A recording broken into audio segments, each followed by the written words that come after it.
خطبے کے دوران سو گئے تو وضو کا حکم۔ جمعے کے دن خطبے کے وقت لوگ سو جاتے ہیں، گالوں پر ہاتھ رکھ کر کسی چیز سے ٹیک نہیں لگاتے، کیا اس سے وضو ٹوٹ جاتا ہے اور نماز ہو جائے گی؟ حماد صاحب یونان گریس سے۔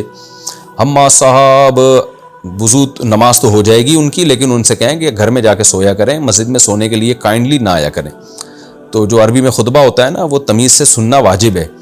ہاں پھر بھی غیر اختیاری طور پر آنکھ لگ گئی تو جب تک دونوں کولے زمین پہ ٹکے ہوئے ہوں تو پھر جتنی بھی گہری نیند ہو، اگر کولے زمین پہ ٹکے ہوئے ہیں تو پھر اس سے وضو نہیں ٹوٹتا۔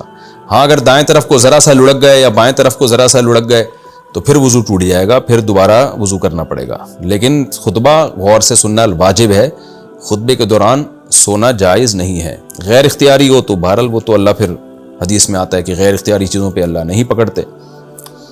غیر مسلم کو جواب میں نمستے کہنا، اگر کوئی غیر مسلم ہمیں نمستے کہے تو ہم جواب میں بھی اسے نمستے کہہ دیں تو کیا یہ کفر ہوگا؟ انویز لاکھانی نالا سو پار انڈیا۔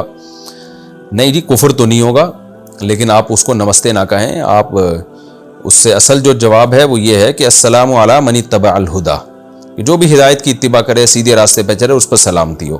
یہ جواب ہے اصل میں غیر مسلم کو دینے کا۔ تو وہ پوچھے گا کہ پتہ نہیں کیا کہا آپ نے، تو آپ کہیں گے یہ ہمیں شریعت میں حکم ہے کہ اس طرح سے ہم غیر مسلم کو سلام کرتے ہیں، السلام علی من اتبع الہدا۔ وہ پھر اس کا مطلب پوچھے گا تو آپ کہیں اس کا مطلب ہے جو بھی سیدھے راستے کو فالو کر رہے ہیں اللہ اس پہ سلامتی کرے۔ تو پھر وہ کہے گا اچھا تم ہی سیدھے راستے کو فالو کر رہے ہو، ہم نہیں کر رہے کیا؟ تو آپ کہیں ہم نے کب کہا تم نہیں کر رہے؟ نہ ہم نے یہ کہا کہ تم کر رہے ہو، ہم نے تو کہا تم اگر کر رہے ہو تو اللہ کی تم پہ سلامتی ہو، نہیں کر رہے ہو تو پھر تمہارا ہیڈ ہے کہ پھر کیوں نہیں کر رہے بھائی، تو جب خود مان رہے ہو کہ نہیں کر رہے۔ تو اس لیے یہ ہمیں جواب دینے کا حکم دیا گیا ہے، تو یا اس طرح سے کیا جا سکتا ہے۔ کمپنی کی طرف سے ہیلتھ انشورنس کا حکم۔ خلیجی ممالک میں یہ قانون ہے کہ کمپنیاں ہیلتھ انشورنس دیتی ہیں جو اسلامی اور غیر اسلامی دونوں ہو سکتی ہیں، اور وہ انشورنس اب آپ کے سیلری پیکیجز کا حصہ ہوتی ہیں، لہذا ہم جس اسپتال میں بھی جاتے ہیں تو ہماری انشورنس چارج ہو جاتی ہے۔ اس کا حکم بتائیے محمد محسن قطر سے۔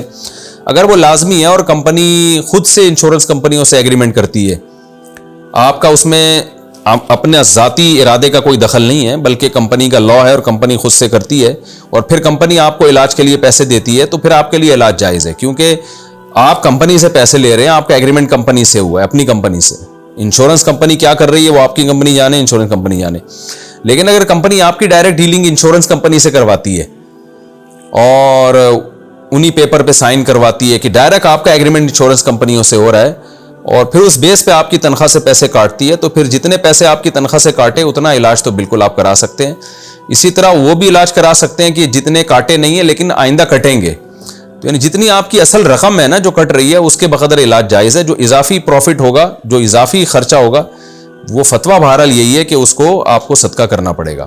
یہ جب ہے کہ جب آپ کا اور انشورنس کمپنی کی ڈائریکٹ ڈیلنگ کمپنی کروائے، تو اس صورت میں۔ باقی اسلامی انشورنس اگر ہے تو اس میں علماء کا مشہور اختلاف ہے، ہمیں اس پہ تحفظات ہیں، اس پہ ہمیں جائز ہونے پر اطمینان نہیں ہے، لیکن حضرت مفتی تقی صاحب اس کو جائز کہتے ہیں۔ تو پھر ایسی صورت میں جب علماء کا ہی آپس میں اختلاف ہو جائے تو اس میں پھر یہی ہے کہ احتیاط یہ ہے کہ اجتناب کیا جائے، اور گنجائش یہ ہے کہ آپ کسی بڑے عالم کو فالو کر رہے ہیں تو وہ گنجائش کی بات ہے۔